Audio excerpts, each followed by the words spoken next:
Hello and welcome back to Richmond TV's Community in Focus. With me now is Police Chief Dave Teske.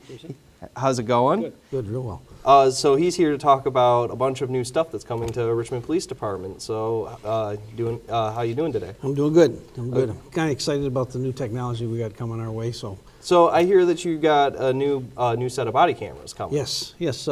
We have currently. We record all police calls and all phone calls. It's state law, but it also helps us to play back in case we miss something the caller said.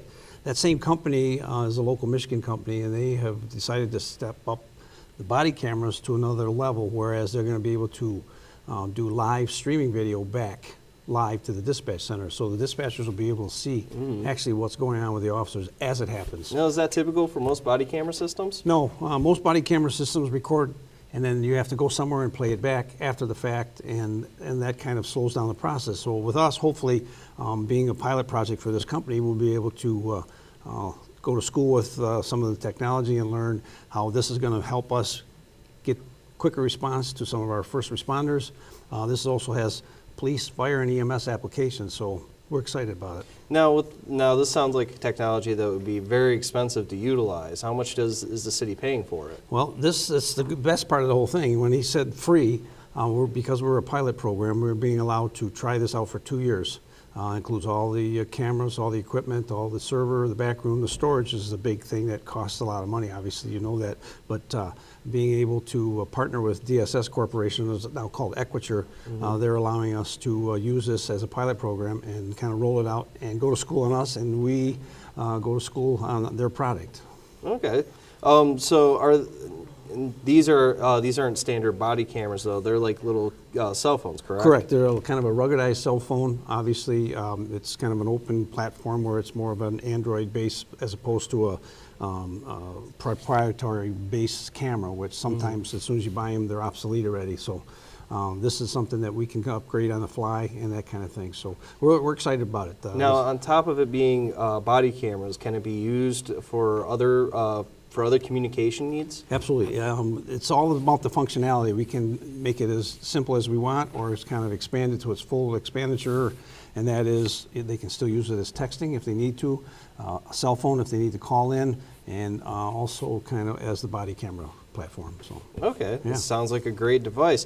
Why don't we move on to the Smart 911? Can you tell us what that's all about? Yeah, that's something else we're excited about, and obviously this is going to be a big plus for the residents of Richmond. I don't know if people know this, but 70% of the 911 calls come in are 911 based calls, and all you're going to get with a 911 call is the caller ID and also an approximate location. So if you're calling from your house, that's all the 911 operator is going to get. If you call from a landline, the 911 operator can see your address and that kind of thing. So that's why you see a lot of 911 centers say, 911, where is your emergency? Because necessarily you may be calling in for a relative or something like that, and not necessarily be where you're supposed to be, where the emergency is occurring. Will this help with calls coming in from cell phones? Yes, what this do, you can then, there'll be a form to fill out for residents if they want to, take part in this or not. You can put in information like medication on scene, access, if there's oxygen equipment, maybe even a floor plan of your house, different access points, next of kin if you want somebody notified. You can make this as robust as you want by filling out as much information you want. And so it's very private, and only the 911 operator will see it. Okay.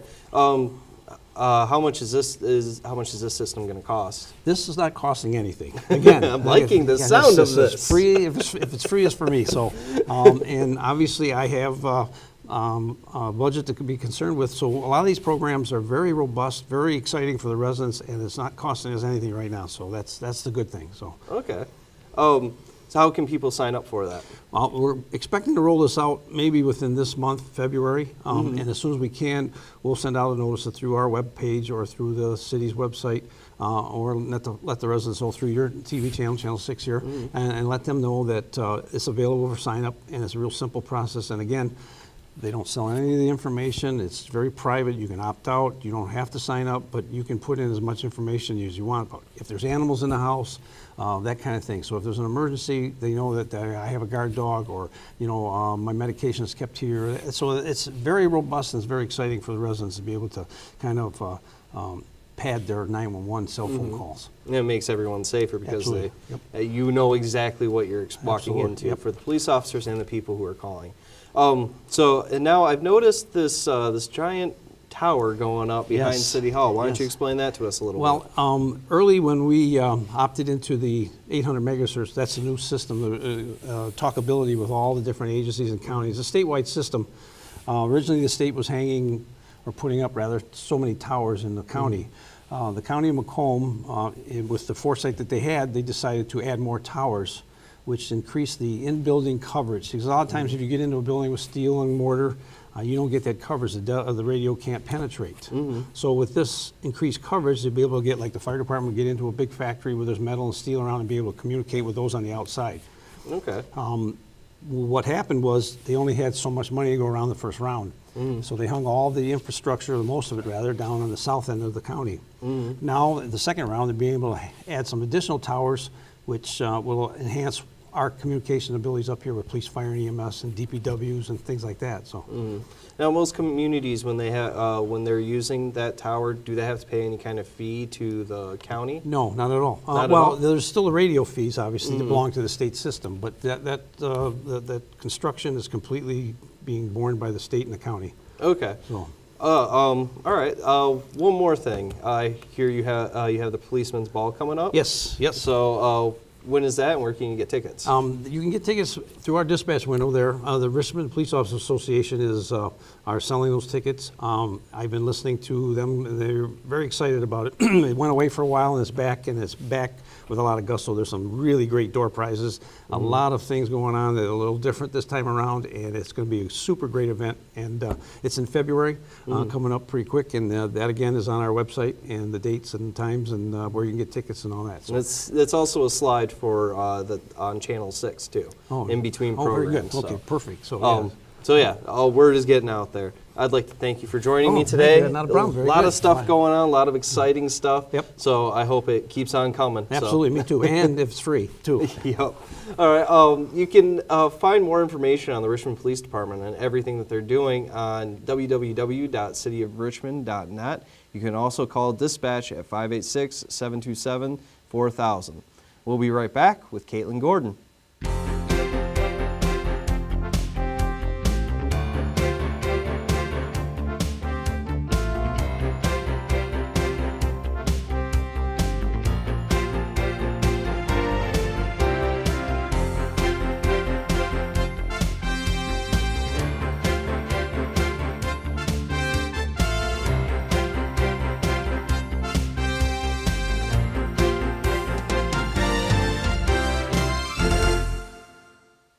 Welcome back to Richmond TV's Community Focus. I'm here with Caitlyn Gordon now to talk about the Miss Richmond pageant. How you doing today, Caitlyn? Doing good. Thank you for having me. Not a problem. Now, originally we had Laura Ottenbacher scheduled to come on, but it seems like she ended up giving birth to her baby boy, correct? Yes, our wonderful pageant director, Laura Alpaca, just gave birth to her third baby, a beautiful, healthy baby boy. Awesome.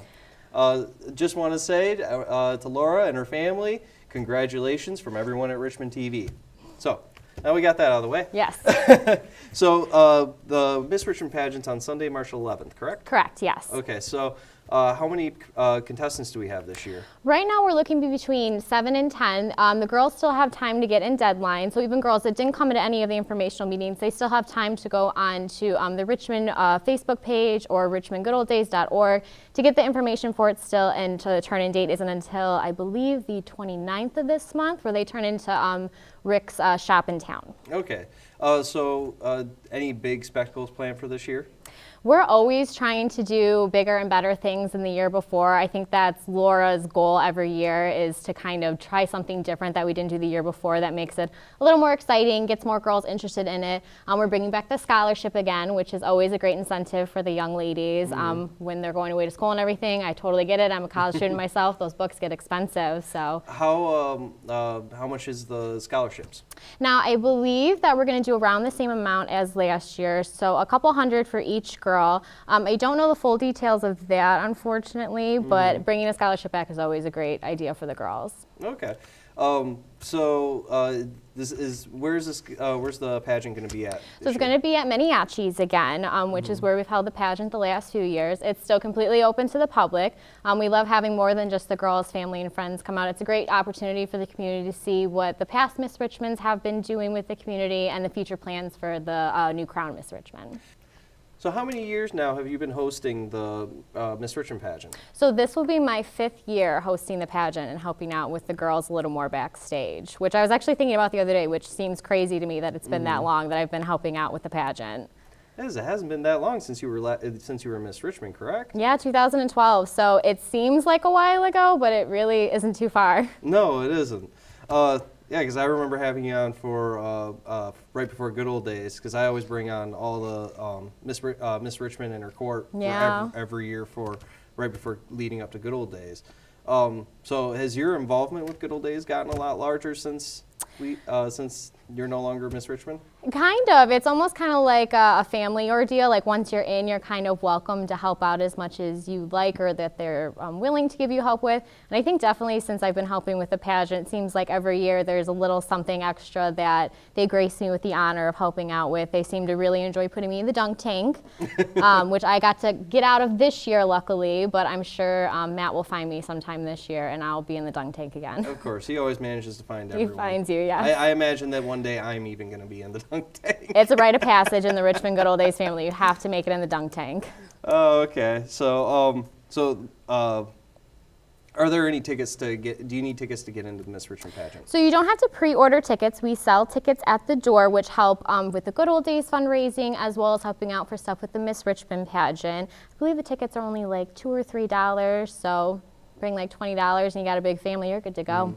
And Georgetown Entertainment is going to be doing the music there and everything? Yes, Georgetown Entertainment is going to come back again and help us with the music for the girls' dance and everything, and give me microphones that way all the people in the back can hear me and all that good stuff. He always does a great job with all that. Any time that I'm there and I have to record, I usually am able to just tap into him because he always does a great job. He does. All right. Well, thank you for joining me today, Caitlyn. Thank you. So. Hope to have you back on the show soon, or we'll see you at the during the Great Michigan Parade. During you know I love my time with Preston. I'll be there. Oh yeah. All right. The Miss Richmond pageant is going to be on March 11th. Tickets are only $2 to $3. It's at Maniachi's Banquet Hall at 2 o'clock. 2 o'clock. So, all right. Well, we'll be right back with Jill Albin. Stay tuned.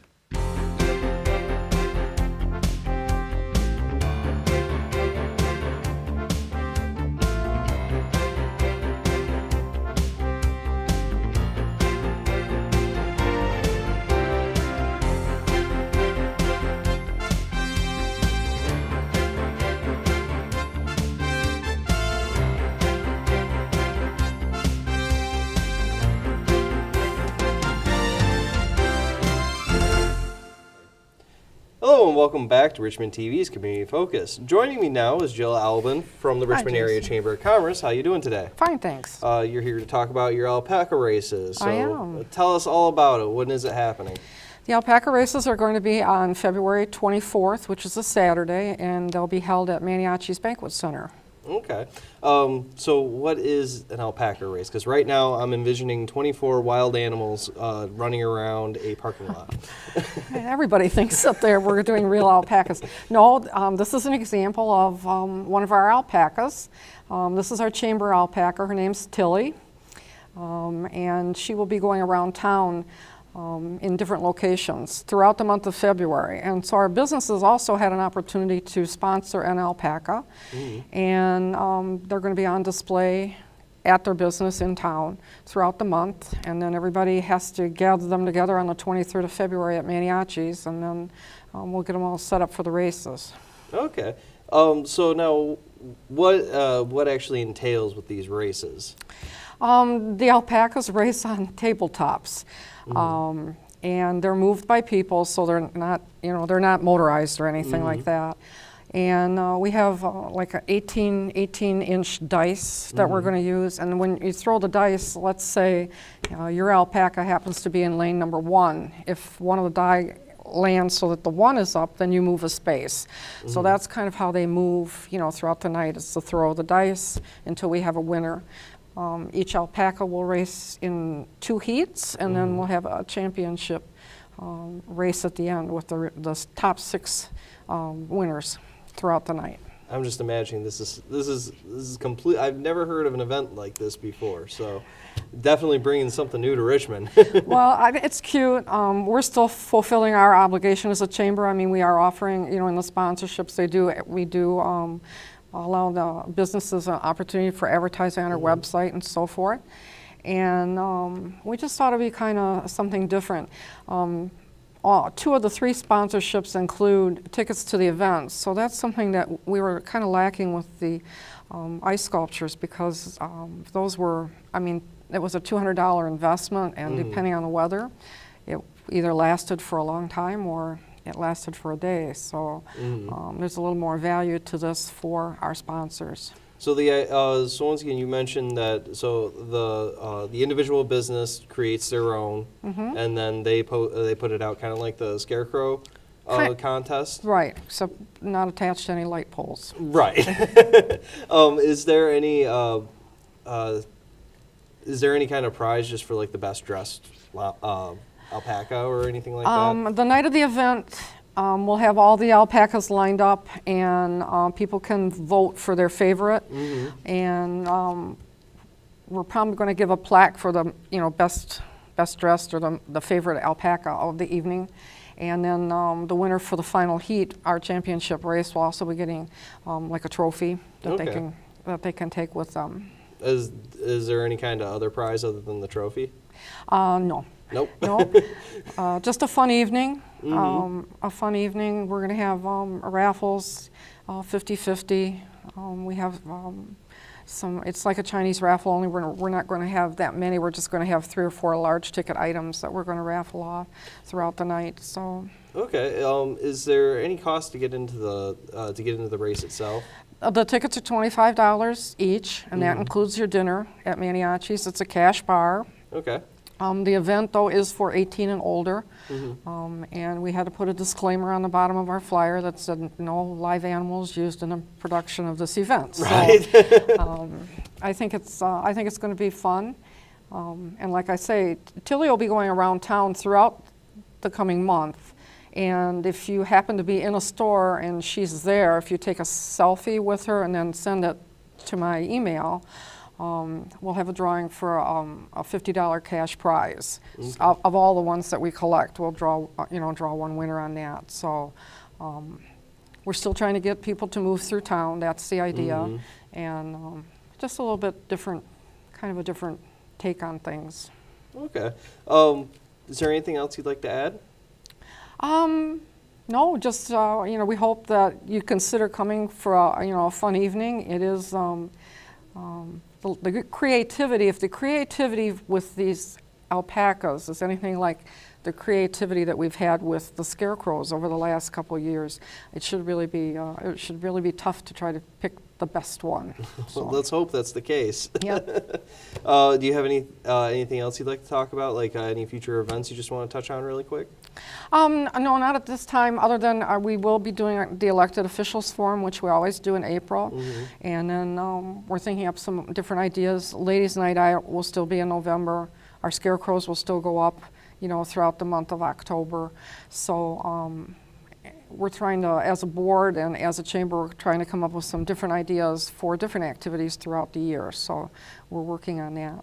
All right. Thank you very much, Jill, for joining me today. Thank you, Jace. You can find all the information on about the alpaca races on the Richmond Chamber of Commerce website at www.richmondcoc.org. You can also email Jill at jill@richmondcoc.org.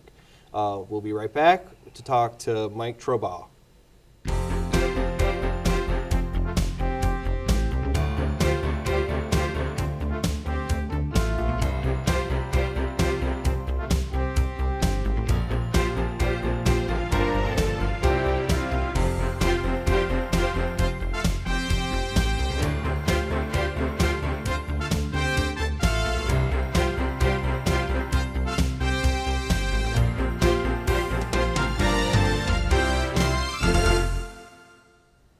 welcome back to Richmond TV's Community Focus. For our final segment today, we have Mike Trabough here to talk to us about the upcoming Richmond Community Theater play. How you doing today, Mike? Good. How are you? I'm doing well. So what is the upcoming play that the Richmond Community Theater is putting on? The next show is going to be Neil Simon's Rumors. Okay. It's a farce comedy, and it's pretty wacky. It's people show up to an anniversary party and find out that the host has somehow shot himself in the ear, and he's the deputy mayor of New York, so they're trying to keep it quiet. So a bunch of lies and mistaken identities and wackiness ensues after that. I can't be that. Roll credits. I mean, wow, that sounds like a really crazy plot line. It is. It's insane. Have auditions already happened for this one? Yes, we are in about our third week of performances. We go up the first 2 weekends of March, so we're coming up on it. So specifically, what dates are they? They are, because I'm terrible with dates, they are March 2nd through the 4th and 9th through the 11th. The Friday and Saturday performances are at 8, and the Sunday performances are at 2. Now, where is the play going to be put on at? It's at Richmond Community Theater down on Churchill Street, and you can purchase tickets at the website richmondtheater.com. richmondtheater.com? Mm-hmm. Okay. So how much are tickets? I believe they are $15. $15? So is this a typical spring show that you guys usually put on? Yeah, they do. They try and do 2 musicals and a comedy and a drama every year, and this is the lighthearted, fun one that we're doing. Can you tell us who's going to be starring in it? We have Brian Braun and Randy Neiman, Noah Schrader, J.P. Severini. Which, by the way, he's our director, so own. shout out to him. And Christina Crow's a lot of talented people among others. So are you when you start a production, do you already have the crew the crew in mind when you're doing the casting too, or can people still sign up for that?